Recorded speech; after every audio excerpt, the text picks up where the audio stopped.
Hello, everyone. I'm Bo from Brutal Commentary, and today I'm going to break down our next matchup for UFC 326. In this matchup, we have Drew Dober taking on Michael Johnson. This is going to be an awesome fight between two long staples of the lightweight division, battle tested veterans, and a fight that immediately you look at and go, oh, these two are going to try and kill each other. These two unks have been in this game a long time, fought the who's, and have some serious knockout power, even in their late to mid 30s. And this is just one of those fights where durability is also going to be a real factor in this. And overall, it just screams violence. That's just what it is. This is definitely a contender for fight of the night, without a doubt. Now, with that said, let's look at our two fighters. Starting with Michael Johnson.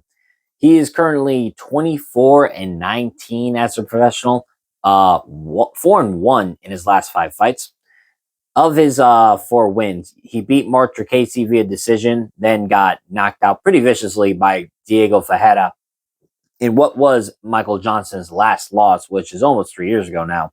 Now riding a good 3-fight win streak, beating Darius Flowers, knocking out Atman Azaitar, and then most recently defeated Daniel Zellhuber in a massive upset via decision. Now, looking at Drew Dober, he's currently 28-15 as a professional, 2-3 in his last 5 fights. He got a nice knockout over Ricky Glenn, though granted hasn't aged well. Then suffered a 3-fight skid where he got decision by Renato Moicano, lost to Jean Silva via cut, and then most recently got viciously knocked out by Manuel Torres. It was pretty hard to watch, but rebounded nicely with a nice knockout over Kyle Prepelec. Both guys, like I said, have been staples of this division for years. Michael Johnson, one of the most inconsistent fighters ever. Somehow this guy knocked out Dustin Poirier, beat Tony Ferguson, and, fought the who's who, but then he loses to scrubs. It doesn't make sense, right? Boy, very inconsistent fighter. But when everything clicked for Michael Johnson, boy, is he a world beater. We know it. And then for Drew Dober, the lightweight knockout king, a reliable action hero, just someone fun. These two are violent motherfuckers, and they are going to be after each other's blood. This is just, I can't say enough good things. This is a great fight. With that said, let's get down to the breakdown. Starting with Drew Dober, one of the most consistent action fighters, like I said, been in it for many years. So he fights out of the southpaw with one of the most dangerous weapons in the division, that straight left hand. When Dober lands that shot, people go down. And Dober, he's built his reputation on power and toughness. Even as he's gotten older, he's still the type of fighter who can go hard for 3 rounds and keep throwing big shots even at 37, which is fucking crazy. Yep. Sorry, fixing a little something. There we go. And while he's definitely past his prime, Drew Dober still carries that knockout power. I mean, you saw most recently Kyle Prepelec where he had that flurry in the 3rd round and was able to finish Prepelec. And you've seen it even in recent showings like against Terrence McKinney, Bobby Green, and Rafael Alves, just to name a few. Or even Alexander Hernandez, which that win has definitely aged really well. Another thing with Dober is durability. He's taken a lot of shots in his career. He's, I think, one of the most, how do they say it? Similar to Max Holloway in his stat, they get hit the most. Drew Dober is one of them for sure. But historically, Dober's been able to absorb damage and keep moving forward. Now, there are some questions about his chin compared to early in his career, but Dober is still one of the toughest fighters in the division.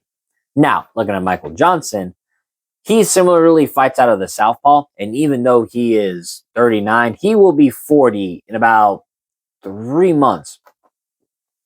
Johnson is still having a nice, like I said, late career resurgence, really. I mean, 4-1 is in your last 5 at, like I said, 39. Ain't nothing.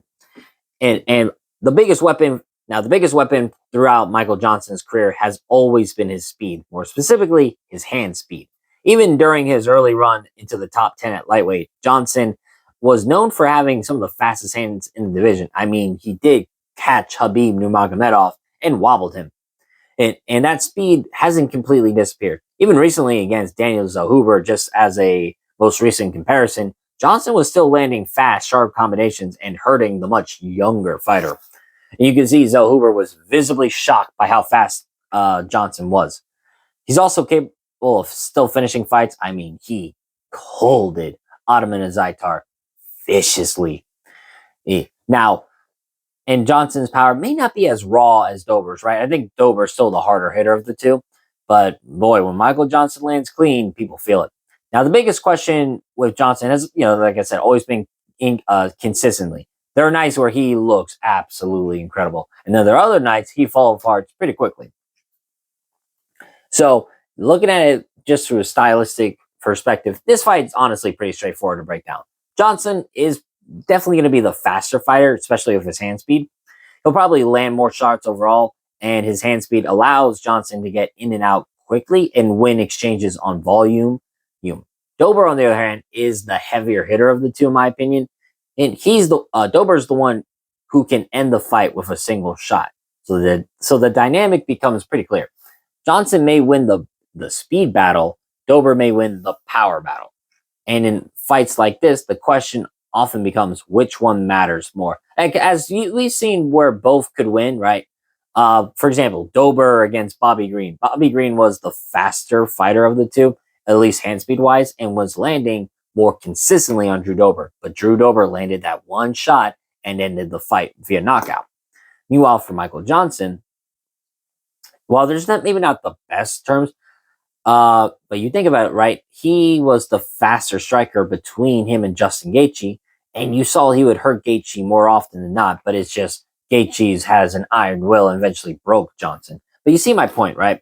Both guys have had moments in their career where they fight someone who's either faster than them or stronger than them, and are able to win it out because either for Johnson his speed was too much for them, even though I'm using a loss as a comparison, or Dober was getting outsped, but eventually caught his opponents at the perfect time and landed the kill shot. I think also this ultimately comes down to durability. Both guys have been knocked out before. Both guys have taken a lot of damage over their careers. I mean, they have for Johnson, right? Well over 40 fights. For Dober, well over 40 fights. These two have been at the tooth for a long time. And while Johnson could absolutely land first and hurt Dober in this fight, I definitely see it happening. But if Dober survives those early exchanges, his power becomes increasingly dangerous as the fight goes on. And I mean, now the age disparity isn't much, right? Roughly 2 years, not even. Dober still has the slight age advantage here, which might matter in a fight where both men are relying on their physical tools. Now, just the final assessment, right? This fight, this feels like one of those fights where someone probably gets knocked out. Let's be real here. I don't see this going to 3 rounds. I really don't.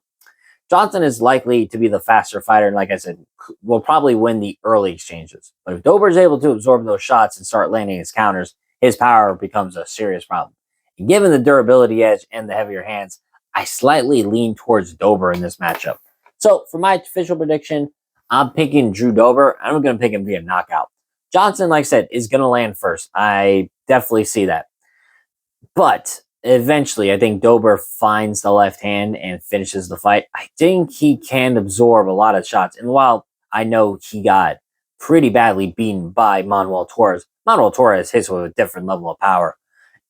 And just one of the better, sharper boxers. Now, like I said, Johnson, is he going to hurt Drew Dober? Definitely. I can definitely see him hurting him a lot in this fight. But I still think Dober's durability is going to help him in this fight. And eventually, he's going to corral Johnson to the bench, and I think land that picture-perfect left cross of his. So once again, I'm picking Drew Dober, and I'm going to pick him via knockout in this fight. But with that being said, that's been my breakdown of this matchup. If you enjoyed the video, like, subscribe, and leave a comment down below on who you think is going to win. But until then, I have been Bo from Brutal Commentary. I thank you all for listening. Remember, stay calm, stay respectful, and enjoy the violence. I'll see y'all next time.